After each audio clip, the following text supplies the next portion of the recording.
מי זה נתניהו ומי זה טראמפ?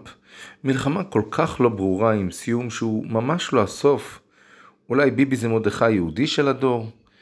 אחים יקרים, אנחנו נמצאים בעקבתא דמשיחא, ממש ברגליים מה שנקרא. אז בואו נעשה קצת סדר בדברים, בואו נתחיל. אני הולך להגיד לכם כמה סודות גדולים על הגאולה שלא תשמעו בשום מקום. לפני 3,000 שנה מלך על עם ישראל אחאב הרשע.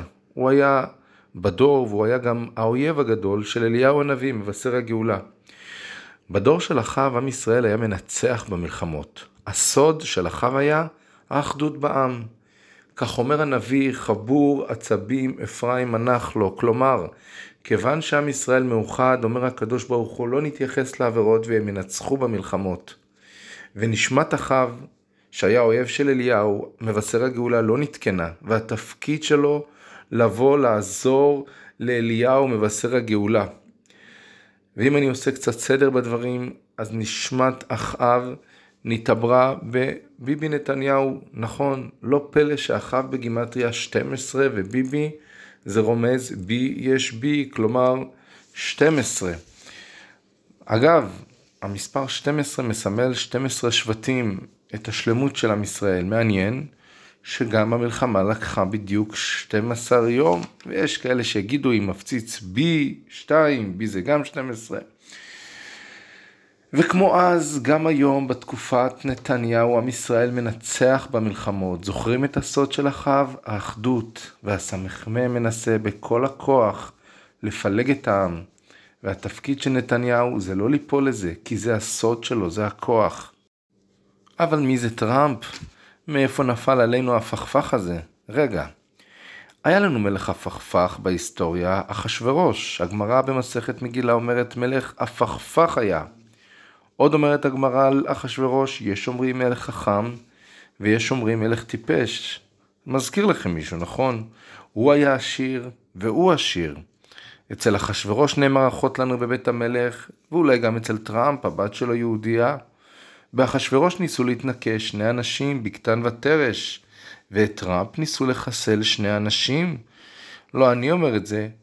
נתניהו, אני חושב, חשף את זה כמדומני, שניסו להתנקש בטראמפ פעמיים. ואם אנחנו נכתוב דונלד טראמפ עם האות ת' ולא עם האות ט', זה יוצא בדיוק 815. אבל רגע, אחשוורוש זה 821.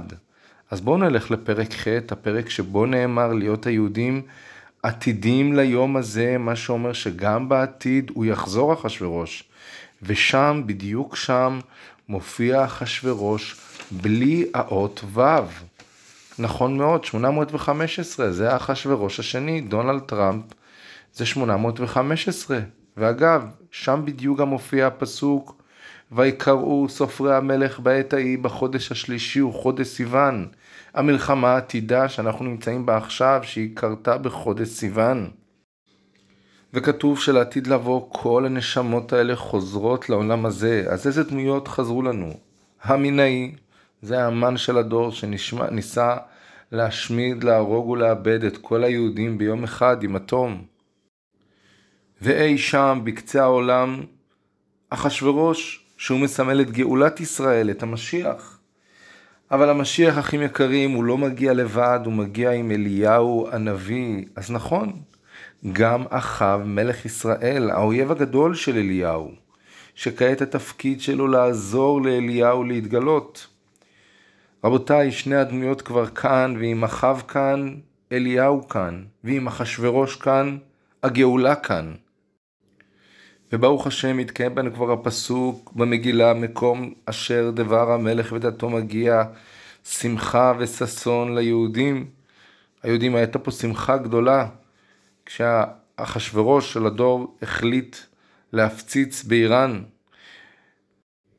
וגם הפרק האחרון של המגילה, וישם המלך אחשוורוש מס על איי הים. הוא כבר התחיל לשים מיסים בכל העולם, אנחנו יודעים את זה. אז אני לא רוצה לנבוט את העתיד, זה לא ראוי להעלות תכנים כאלה, מה גם שאני לא באמת נביא, אלא רק מתוך התבוננות בדברים. אני כן חושב שאני יודע מה הולך לקרות, כי זה רק הולך ומחמיר. אם בהתחלה היה לנו מלחמה נגד ארגון קטן, זה היה חמאס, וזה גדל ונהיה מול חיזבאללה, ועכשיו זה גדל ונהיה לנו מול איראן, וזה רק הולך להיות יותר ויותר גדול. אז המלחמה לא הסתיימה ואנחנו ממש קרובים, והכי חשוב שתהיו מוכנים לגאולה. נכונו לנו עוד צירים חזקים בדרך, תהיו חזקים. מה יעשה אדם וינצל מחבלו של משיח? אומרת הגמרא, יעסוק בתורה ובגמילות חסדים. בעזרת השם שנזכה כולנו לראות בביאת גואל צדק, אמן ואמן.